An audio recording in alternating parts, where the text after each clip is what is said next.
Hola, bienvenidos. Hoy vamos a tocar un tema, pues, que da para mucho, ¿no? Esta pregunta que siempre ha estado ahí.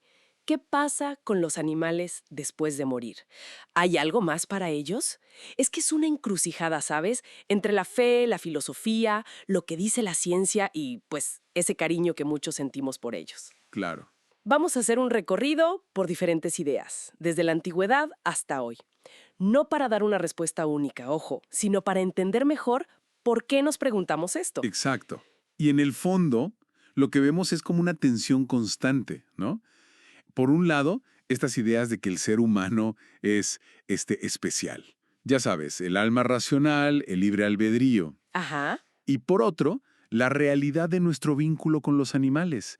Y bueno, lo que la ciencia nos está mostrando sobre su capacidad de sentir. Es un choque interesante. sí, total. A ver, si empezamos por la filosofía occidental, ¿quiénes marcaron la pauta? Pienso en los griegos. Definitivamente. Platón, por ejemplo, ligaba el alma inmortal a la razón. Y bueno, pues ahí los animales quedaban un poquito fuera, ¿no? Claro, Luego Aristóteles, él habló de una jerarquía de almas. Les dio un alma sensitiva, que siente, pero mortal. Y esta idea, ¿sabes? Tuvo un peso enorme después. me imagino cómo llegó eso a la religión dominante, al cristianismo. Pues Tomás de Aquino fue clave. Él, digamos, adaptó a Aristóteles a la teología cristiana. Y la conclusión fue bastante directa. Si no hay intelecto como el humano, no hay cielo para los animales. Ok, Pero el quiebre más radical, diría yo, vino con Descartes.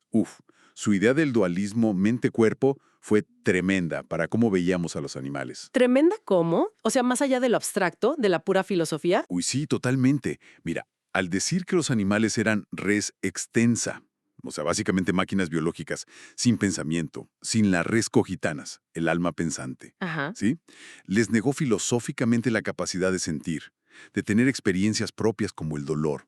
Y esto, bueno, imagínate las consecuencias éticas. Qué fuerte. ¿Cómo cuáles? Pues facilitó mucho justificar cosas como la vivisección. Si son como máquinas que no sienten realmente, pues, ¿cuál es el problema ético? Fue devastador. Impactante. Qué loco, como una idea filosófica puede tener un impacto tan real y tan crudo. Pero luego llegó Darwin, ¿no? Y él cambió todo. Darwin fue un antes y un después, sí, porque demostró la continuidad evolutiva, no solo en lo físico, también en las emociones básicas, en la mente. Claro. Se ve también en las religiones, ¿verdad? Hay enfoques muy distintos. Exacto, es un contraste muy marcado. Por un lado tienes las religiones abrámicas, cristianismo, judaísmo, islam. Generalmente son más, pues, centradas en el humano, ¿no? Antropocéntricas, sí. Eso, la salvación, el juicio final, todo gira en torno a conceptos muy humanos. Pecado, fe, redención. Aunque ojo, hay debates internos. ¿Cómo cuáles? Bueno, comentarios como los del Papa Francisco sugiriendo un paraíso para todas las criaturas. O en el judaísmo, corrientes místicas como la Cábala, que sí hablan de almas animales. En el Islam, se les ve como comunidades creadas por Alá, pero el juicio final es para humanos y genios. Entiendo. ¿Y la alternativa? Las religiones de Oriente. Ah, ahí la cosa es muy diferente. Las religiones dármicas, hinduismo, budismo, tienen una visión del cosmos mucho más Ujú. inclusiva. ¿En qué sentido? Manejan conceptos como el samsara, que es este ciclo de nacer, morir, renacer, y el karma, el atman o alma universal, la idea de sattva o seres sintientes. Ujú. Para ellos, los animales ya están dentro de ese ciclo cósmico. Naturalmente. La meta no es tanto ir al cielo, sino liberarse de ese ciclo. Y eso aplica a todos los Qué seres. interesante ese contraste. Ahora, si dejamos un momento la teología y la filosofía, ¿qué dice la ciencia moderna? Porque entiendo que ahí la pregunta cambia un poco, ¿no? Justo, la ciencia no busca un alma como tal, sino que se enfoca en cosas observables.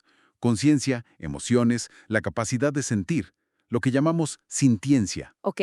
¿Y qué ha encontrado? Pues muchísima evidencia en las últimas décadas.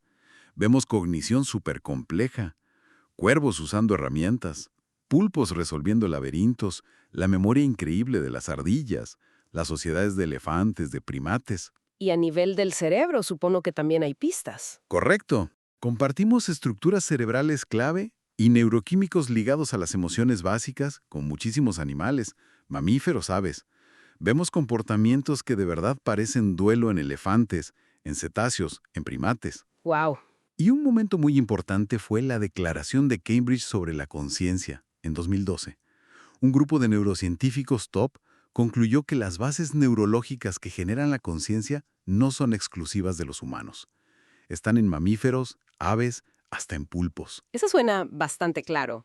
Entonces, reconocer esta capacidad de sentir, esta sintiencia, ¿qué implicaciones tiene? Uf, muchísimas. Tocan todo. En la ética, por ejemplo, alimenta todo el debate sobre el especismo. Este término que popularizó Peter Singer, ¿no? Que cuestiona si está bien dar menos valor moral a un ser solo por no ser humano. Claro. En lo legal, impulsa a cambiar el estatus de los animales, que dejen de ser cosas, propiedad, y se les reconozca como seres sintientes en las leyes. Y me imagino que también pega en lo personal, ¿no? Cuando perdemos a una mascota, por ejemplo. Totalmente. Le da validez a ese duelo, a ese dolor que a veces la sociedad como que minimiza. Y fíjate en fenómenos como el puente del arco iris, esta narrativa que se hizo súper popular en Internet. Sí, la he escuchado. Pues muestra una necesidad de consuelo, de esperanza, de reencontrarnos, que quizá las religiones tradicionales no siempre dieron de forma tan clara para los animales. Y también expone algo que algunos llaman esquizofrenia moral. Esa cosa rara de amar a nuestras mascotas y al mismo tiempo aceptar sistemas que causan sufrimiento a otros animales igual de sintientes. Ok, entonces, resumiendo un poco, parece que hemos ido de una tradición, sobre todo en Occidente, que nos separaba mucho de los animales, Ajá. a una ciencia moderna que de alguna forma confirma más esa idea de continuidad que ya estaba en filosofías orientales. ¿Es así? Yo diría que sí. La ciencia está como validando con datos muchas intuiciones y experiencias sobre la vida interior de los animales. Cosas que antes se veían como sentimentales o espirituales nada más. Entiendo. Y esta convergencia, pues, nos obliga a repensar muchas cosas. Marcos éticos, dogmas, todo lo que se basa en que somos absolutamente excepcionales. Claro, aunque la pregunta metafísica, la de si hay un cielo literal para ellos, pues seguirá siendo cosa de fe para mucha gente, ¿no? Sin duda. Eso es muy personal. Pero lo interesante de explorar todo esto es ver cuánto dice sobre nosotros mismos, sobre nuestros valores, nuestros miedos, hasta nuestras contradicciones al relacionarnos con otros seres. Quizá la reflexión final es esa, ¿no? Que el debate ya no es tanto si los animales califican para nuestro más allá, Exacto. sino si nosotros estamos cumpliendo con nuestra propia ética al tratarlos aquí y ahora. Sobre todo ahora que sabemos científicamente que sienten, que experimentan, que viven sus propias vidas.